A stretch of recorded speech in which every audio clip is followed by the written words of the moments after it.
Ya, Pak Ridwan, ini kan menjadi viral karena itu tadi ada yang ini kan memang tahunnya udah berlalu ya, tahun 2022. Kelebihan bayar itu terjadi tahun 2022. Kemudian ditagihnya setelah 10 bulan berlalu ya. 10 bulan berlalu maka dia viral. Nah, kemudian ketika muncul beritanya sepekan lalu baru 5 yang mengembalikan, 10 belum ya, termasuk Bapak, dan alhamdulillah Bapak hari ini mengembalikan kelebihan itu. Nah, ini sebelumnya juga dari teman-teman wartawan mewawancari beberapa dari anggota dewan yang belum mengembalikan itu mereka mempermasalahkan perwali. Jadi bahkan ada yang menyebut mereka tuh korban gitu, korban dari ketidakpahaman dari otoritas yang membayarkan kelebihan itu tentunya Pak ya. Nah, bagaimana Bapak menanggapi itu? Karena itu muncul di medsos, jadi banyak sekali tanggapan dari netizen ya. Aduh, kenapa sih banyak sekali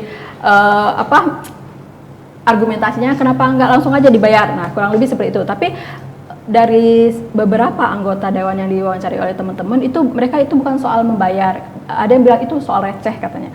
Tapi mereka cuma mau meletakkan duduk persoalannya. Jadi itu mereka mau bilang bukan salah dari anggota dewan yang menerima kelebihan itu, tetapi ada perwali yang mengatur itu. Nah, Bapak Ridwan mungkin bisa menjelaskan soal ini. Ya, jadi benar Bu, semua keuangan Kota Palembang itu untuk pengeluarannya itu diatur dengan perwali, peraturan wali kota. Lalu kami sebagai anggota dewan itu kan pemeriksaan tahun 2022 itu dilakukan pemeriksaannya di Januari Bu, sampai bulan Maret 2023, ya kan? Maret baru BPK memberikan hasilnya, baru ngasih tahu ke kami. Nah itu tadi, saya pada saat tahu bahwa ada harus pengembalian itu, ya saya kembalikan sesuai dengan apa pembicaraan saya dengan Sekwan waktu itu ya. PLT Sekwan waktu itu kalau tidak salah Pak Alek Ferdinandus. Dia menyampaikan bahwa Ustadz itu harus dikembalikan gitu ya. Karena memang takaran kami itu kan di dalam PP 18 ya, 18 2017 itu tidak boleh melebihi dari provinsi. Gitu. Nah ternyata provinsi itu sudah menurunkan tunjangan transportasi.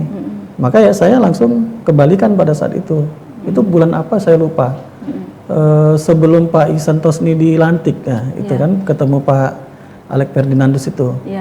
Waktu itu dia masih PLT Sekwan. Nah, pasca itu ya kita tidak komunikasi lagi. Tahu-tahu ada berita ini. Ya mungkin saya yang lalai kali ya, saya yang lalai. Apakah mungkin pihak kantor pernah memberi surat kan? Surat itu kan biasanya ditaruh di komisi seperti itu. Nah kita di bulan bulan itu ada perpindahan komisi dari komisi 1 ke komisi 3. Apakah suratnya tertinggal di komisi 1 atau di komisi 3 itu mungkin saya cross check lagi lah. Katanya sempat ada pemberitahuan katanya.